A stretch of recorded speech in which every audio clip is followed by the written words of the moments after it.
And now for our next news special report.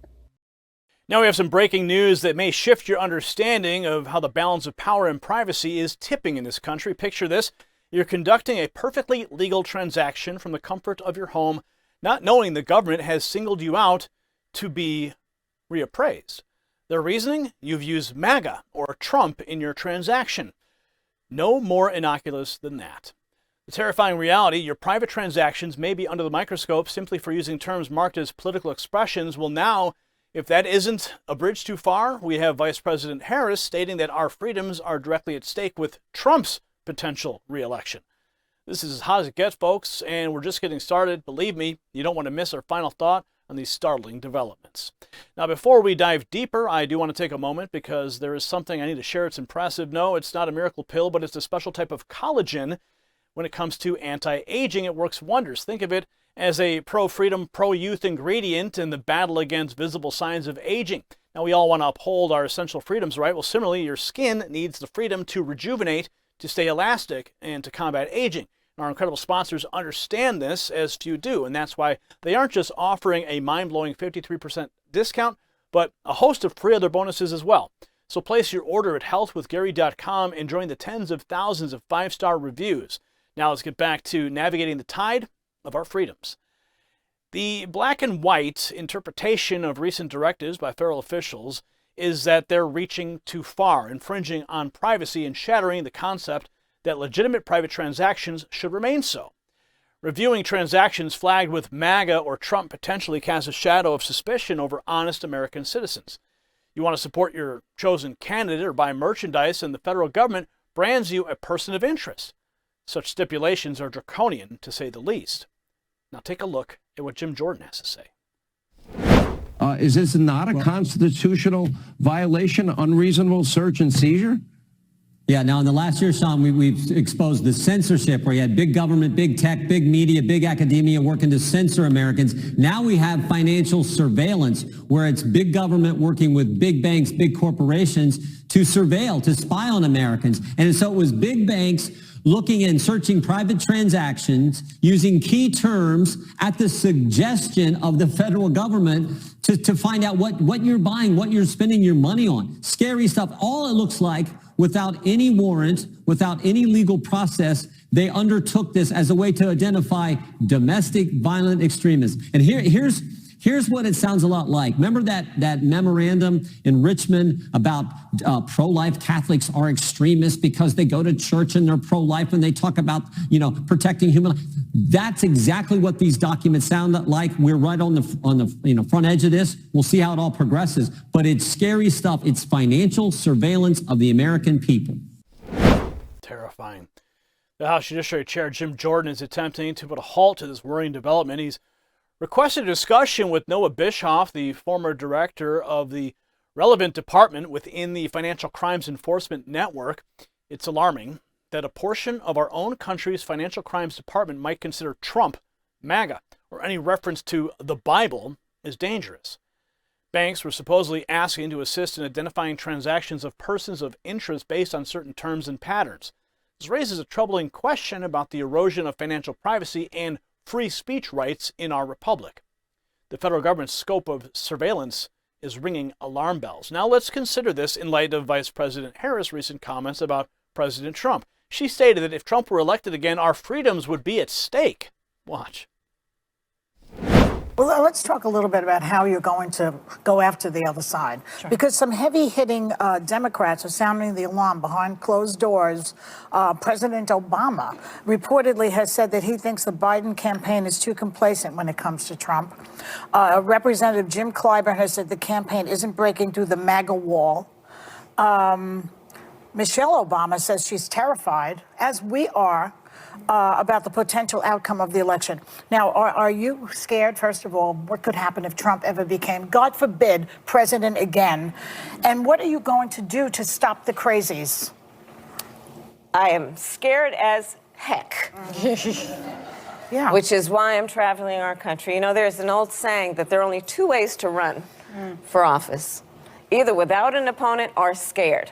So on all of those points, yes, we should all be scared. Yeah.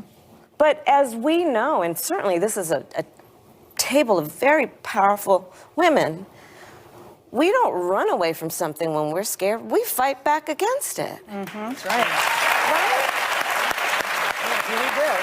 So, right? Yeah. So many of us know when we are scared for the future of our children, do we then stay in bed with the covers over our head? Nope. No. We can't. We can't. Cannot. We cannot. Yeah. And this is where this election requires, rightly, that President Biden and I and all of us who are part of this administration, we got to earn re-election. There is no question. We got to be on the road. Listen, in the last 2 weeks, I've been to Georgia, I've been to Nevada, I've been to North Carolina, I've been to South Carolina twice in the first 2 weeks of this year.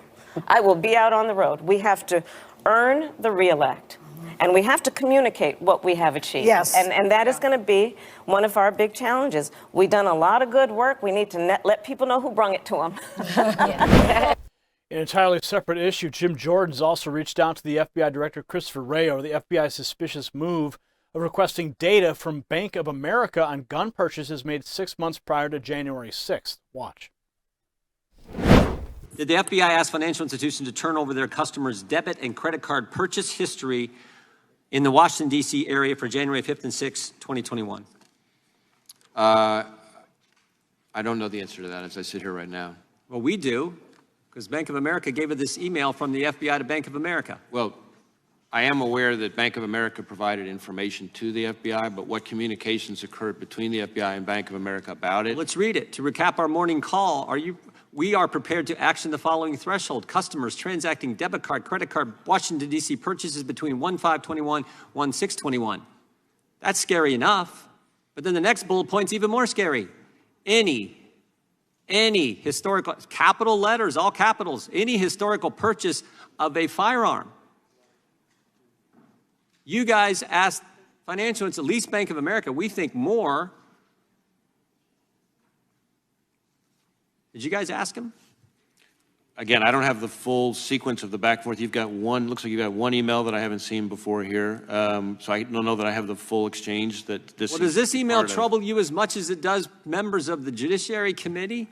That the FBI is asking for every single, I mean, we had members of Congress here that week, first time they're getting sworn in as a new member of Congress, their family in town, and you're sweeping, and they may happen to be a customer of Bank of America, and you're sweeping up every debit and credit card purchase of their family who were in town that week because their husband or their dad or their mom is getting sworn in as a new member of Congress? And then you're also saying, overlaying that information with, did this person buy a firearm?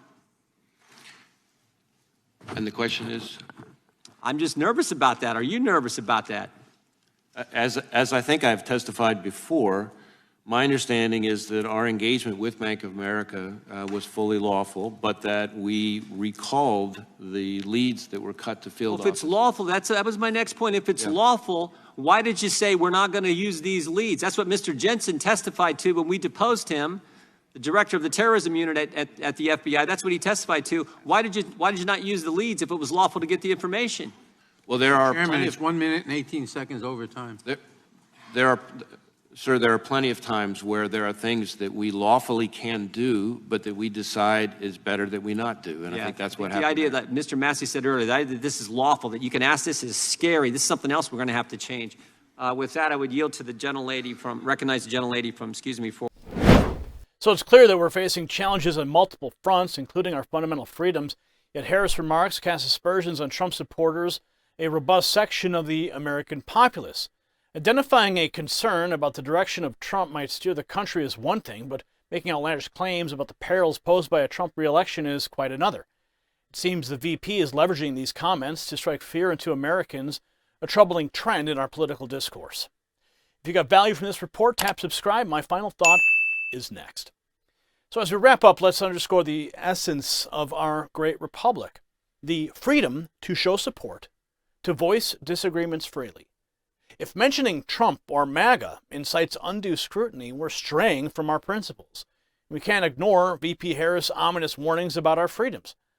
Patriots, freedom supporters must voice concerns about these potentially excessive government stretches. We must remember, faltering on defending our rights to support who we wish, to speak freely, paves the path to unwarranted power concentration. Our diligence lies in unity, not division, and in shielding our civil liberties from encroachment. The strength of our republic lives in us, the people, so let's stand together, face these stormy tides head on, and keep our republic thriving. After all, if not us, who? If not now, when?